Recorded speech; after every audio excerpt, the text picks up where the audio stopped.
My name is Samuel Shropshire. I'm an American citizen living in Saudi Arabia. I came here in November 2011, not knowing anything about Islam or the Prophet Muhammad, peace be upon him. Most of what I had heard was extremely negative. In America, our news channels boosted their on-air ratings by regularly sensationalizing breaking news of terrorism. Every 30 minutes, one witnessed horrific scenes of bombings and bloodshed and murder, often one Muslim group fighting against another Muslim group. As killings and beheadings took place, there were always the shouts of Allahu Akbar, God is great. I was invited here to Saudi Arabia by Safi Kaskas to work on what was known as the Q Project. Dr. Kaskas wanted to produce a new, easy-to-read American translation for the next generation of young Americans. Since I could not read or speak Arabic, I wasn't doing any translation work. I was simply invited here to check the English to make certain that this new interpretation of the Quran was easily understood. My work, of course, required that I read the Quran over and over again. Well, as you can imagine, having no knowledge of Islam, I had hundreds and hundreds of questions. I was shocked as I read to find that Jesus, peace be upon him, was often mentioned in the Quran.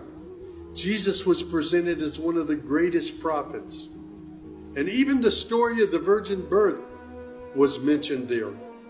Many of the miracles that Jesus had done, I found them in the Quran. There were even a couple of Jesus miracles mentioned in the Quran that were not mentioned in the Bible. Evenings were mostly spent alone in a bedroom that had been set up for me in Dr. Safi's office. At night, I would stand on the balcony of that building and I would look across a very busy boulevard to a mosque. And I would hear the calls to prayer. I would see men and women coming to the mosque and leaving the mosque. Children were playing football in the mosque parking lot. Except for the minaret, it appeared to me to look like a typical Christian church in America. My heart longed to be in that mosque. I felt compelled by God to go there. A few months later, I got up the courage to walk down the street and to knock on the door of Taqwa Mosque. Now, nobody knocks on the door of a mosque. Normally, they just open the door and they walk right in. But I was not sure how I'd be received, so I stood there knocking until someone came to the door. That person simply said, "May I help you?" I said, "My name is Samuel. I'm a Christian from the United States. Is it okay if I come inside?" And that man, Shafiq Zubir, who was the caller to prayer, he reached out and he hugged me and he said, "Of course, come in." I sat in the back of the mosque during prayer times for 3 days.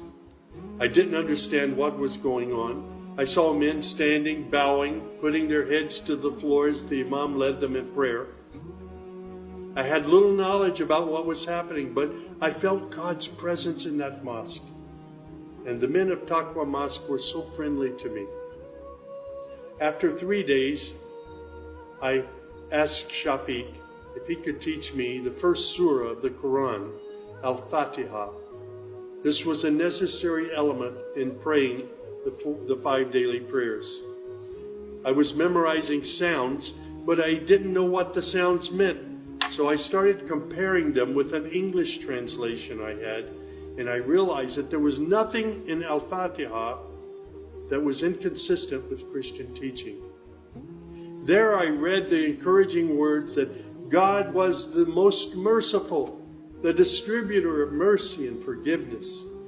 My heart was being strangely touched by the words of the Quran and the love displayed by the men of Taqwa Mosque. Dr. Sadiq Malki would later drive me to the Islamic Education Foundation in Al-Hamra neighborhood of Jeddah, where I said Al-Shahada. According to Islam, we're all equal. There's none above another. There are scholars, but their role is educational. As for the relationship with God, it's personal, it's direct. The faith itself is simple and clear. It's summed up in just 6 points.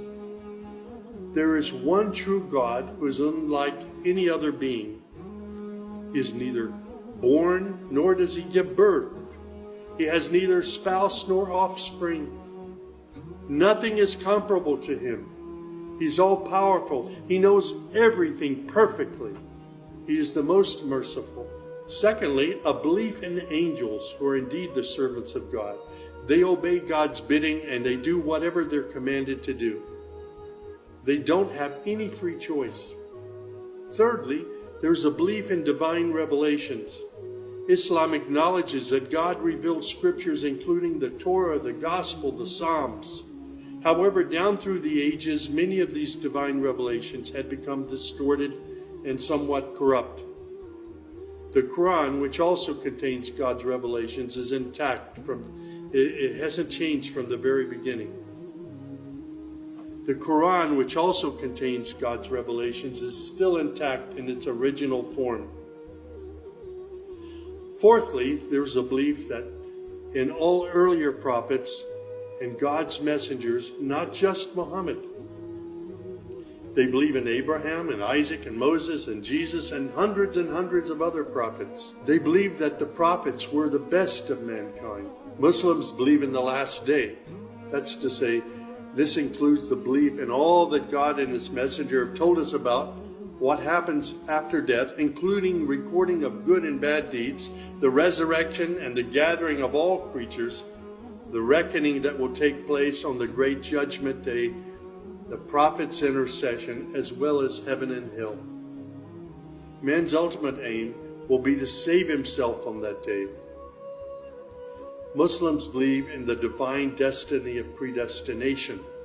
Whatever God wills is certain to take place, and what He has not willed will never take place.